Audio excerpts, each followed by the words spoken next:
What if the one choice you made to build a better future for your child was the very thing that threatened to tear you apart forever? That's the incredibly difficult question at the heart of the story we're looking at today. This is a story about a young mother who thought she was making a temporary sacrifice. She just needed a little time, a year, to get on her feet. But she ended up in a legal battle to stop that temporary choice from becoming a permanent loss. So how did a one-year plan go so wrong? Well, to really understand that, we need to start with the young mother at the center of it all, Eliza. You know, what's really striking when you look at this timeline is just how fast everything happened. Eliza grew up in the care system herself, and she had her daughter Lily while she was still a minor. Then, get this, just one day after she turned 18, she signed a document placing Lily temporarily into the state care. One day. So why would she do that? Well, her plan was actually pretty straightforward.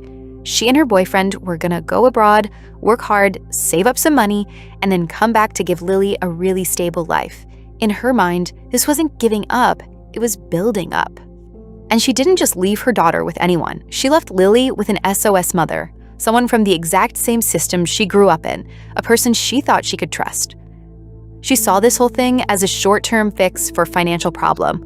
It was just a one-year plan. But what was supposed to be a straightforward one-year plan, well, it completely unraveled into a year of miscommunication, and the gap between what the mother intending and how the state saw things just got wider and wider. A year goes by, and while Eliza is away working, that temporary arrangement starts to look a whole lot more permanent, at least in the eyes of the Child Protection Agency. And this right here, this slide gets to the absolute core of the conflict. On one side, you have the agency. They saw a parent who just wasn't engaged. Only 3 phone calls in a year, no cooperation. To them, it looked like a clear case of neglect. But Eliza's reality was totally different. She was confused. She told the court she wanted her daughter back, but she just didn't know what to do. No one ever gave her a clear roadmap. So the stakes just skyrocketed. What started as her plan to build a future ended with the state trying to completely erase her from that future by taking away her rights as a mother forever. But once this case got in front of a judge, the focus shifted entirely. The court did not focus on emotion. It asked one key legal question. The court basically turned the spotlight away from Eliza and pointed it right back at the agency itself. It asked, "Did you guys even follow your own rules? Was what you did here legal in the first place?" So the court started digging into the very first document that Eliza signed, and right away, they found a fundamental problem with the agency's entire case. Okay, so the agency's whole argument was built on this legal term, a factual obstacle. Now, what does that even mean? Well, legally, it's something totally beyond your control that makes it impossible for you to care for your child, like a serious illness or being in prison, something you can't do anything about. And right there, that's the first domino.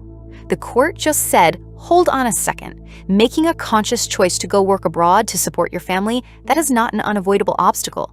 It's a decision a parent makes. The agency had misapplied the law from the very beginning. And that finding just blew the case wide open because it raised a much bigger question. What is the system's actual job when a family is in trouble? Is it just to remove a child, or is it to actually help put the family back together? See, the law is actually really clear about this. When the state steps in, it has a job to do. It has to assess the situation and, this is crucial, give the parent a written plan that says exactly what they need to do to get their child back. And then it has to offer support to help them do it. But when the court looked at what the agency actually did for Eliza, well, it was almost none of that. There was no written plan, no one clearly explained what she was supposed to do, they never even told her she could get a lawyer for free, and they completely ignored her unique situation as a vulnerable young adult who had just come out of the care system herself.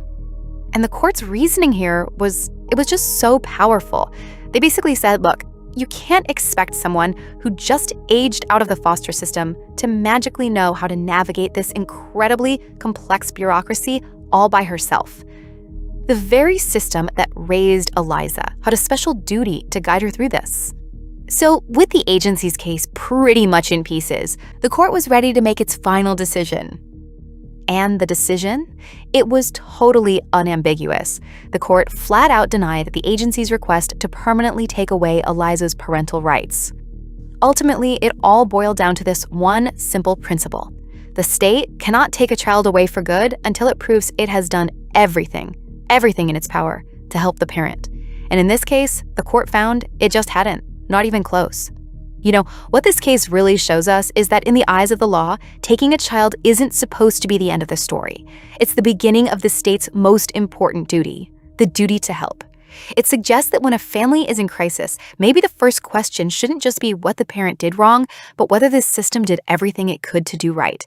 One decision changed everything. Watch the next case right here, and subscribe for more real stories.